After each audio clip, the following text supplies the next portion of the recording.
right now to approach a hot girl, would you be able to do that?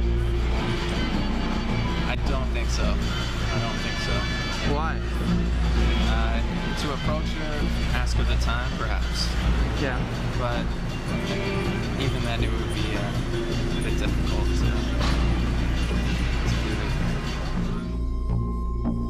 What would you say in a few hours you would be able to approach probably anyone you want and say anything you want? I've spent a lot of time trying to get to that point. It would take a miracle for that to happen.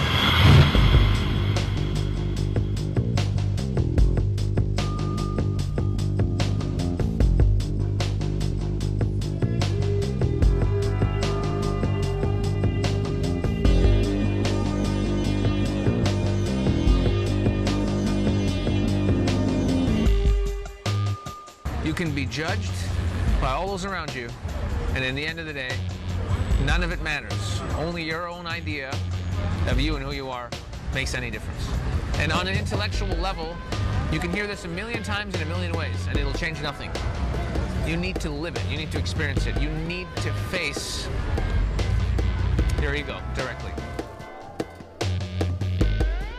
Your ego is not your friend, okay? It's not your friend.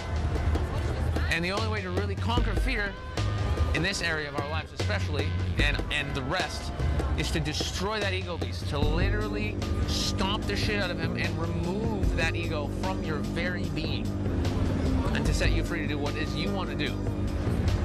You, not some fucking brain-created idea of who you are, okay? So, how do we do this? All right.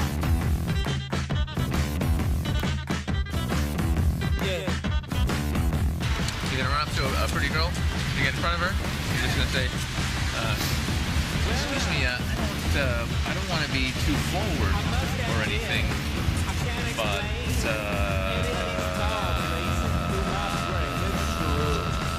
you guys need to be comfortable being the asshole. You need to be comfortable being the douchebag, being a bit of a dick, being the buffoon, and have people look at you and think this guy's an asshole. You need to be judged, and you need to be okay with it.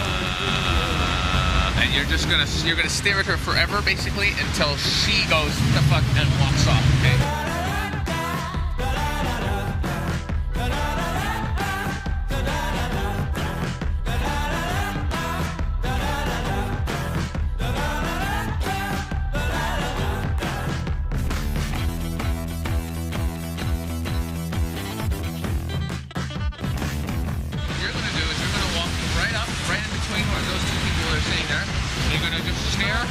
Right past them into the shop with your mouth open like you're retarded, like this. Hold on me like glue. Baby, I'm howling for you. On the ultimate level, if you can get to the point where not only are you okay with being judged, and you're like, yeah, I don't give a fuck, when you actually manage to get addicted to making other people feel uncomfortable, and you think it's funny to watch other people squirm, you reach a point of absolute total mastery over your own ego and your own fears.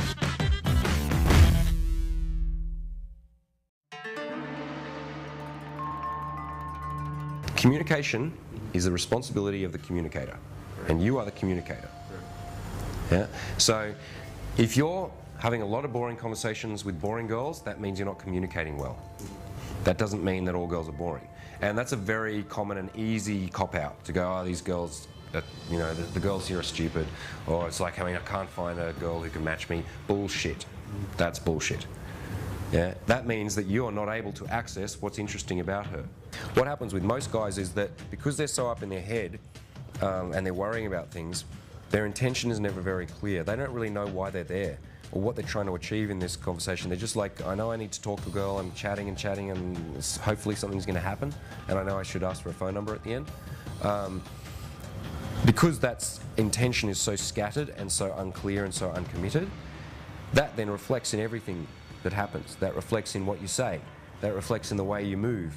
That reflects in the way you touch her, because you're not sure why you're here, so I tentatively touch her, or I shake her hand weirdly, or ask her a question about what she did today, and because I don't really know what I'm doing, why I'm here, what I'm trying to achieve.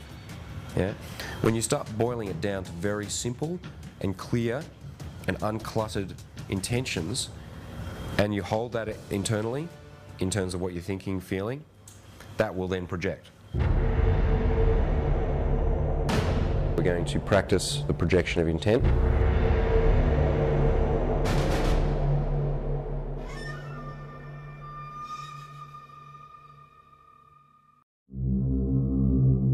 The more your head is cluttered with, oh, okay, I've got to have these logistical steps, or I've got to say this thing, or, you know, and I've got to get that funny story out, or whatever else, the less that makes you present, and she will sense that.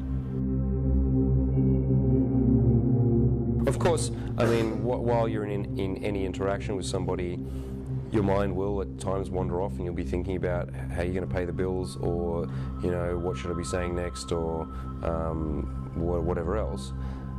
Which is okay, but with these meditation exercises, I'm showing you how to empty out more space in your mind and in your emotions. And when your head and your heart is cluttered with a whole range of emotions and thoughts, it's very hard to pull any one of those out of there, focus it, and actually do anything with it. When you create this more neutral space by relaxing your mind, getting out of your head, getting into your body, focusing in on your breathing, making sure that your physical structure is assisting you by having correct posture, then it becomes much clearer and simpler for us to have a thought, a feeling, and then to be able to project it through our eyes. Yeah, and actually put it out into the world and have that have an effect, so that the way that you look at somebody to start with actually starts to change the outcome. It affects their physiology.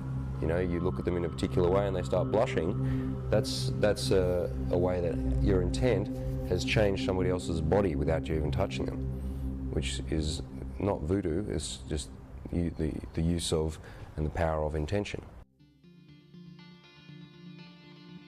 I just never felt like a good person. I was convinced that I was not a good person because that was what I kept doing. Engaging in behaviors that make you feel not like a good person, eventually you start to believe you're not a good person. And then starting to believe that I could never be a good person, that this was not a possibility. And then just kind of sitting in my own fear about this. If this is the way it is, and I can't actually have a fulfilling relationship with a woman, then what the fuck am I doing here on this earth? What's the point? I want out. Friends, family, even well-intentioned professionals in psychiatry and psychology and other areas had said to me, you know, maybe you're just not that kind of person when it comes to being direct with women. Maybe you're just not the kind of guy who wants to be in that kind of relationship where you can be a strong man. And essentially, lots of different people in my life have told me, you know, if you're kind of weak and a pussy, that's fine, just stay that way. Get to be okay with it. That's what the world fucking says. And by their logic, by their reasoning, what we do here is impossible. The change that has happened in me is impossible. And the change that I've seen in the other students is impossible. And I think that there's just an amazing power in what is taught here, and not just taught, but experienced. I really, truly feel like a different person. I mean, I recall distinctly the interview we had on day one, and wow, you can probably see a stark contrast in my personality, the way things are going. I have no approach anxiety. I am very excited to be actually here right now. Something I said to a woman an hour and a half ago about her beauty and about how I felt about her was something that I could not have said a week ago without whinging. In fact, I tried a week ago and whinged. And there's been an effective, profound psychic change that I can feel inside.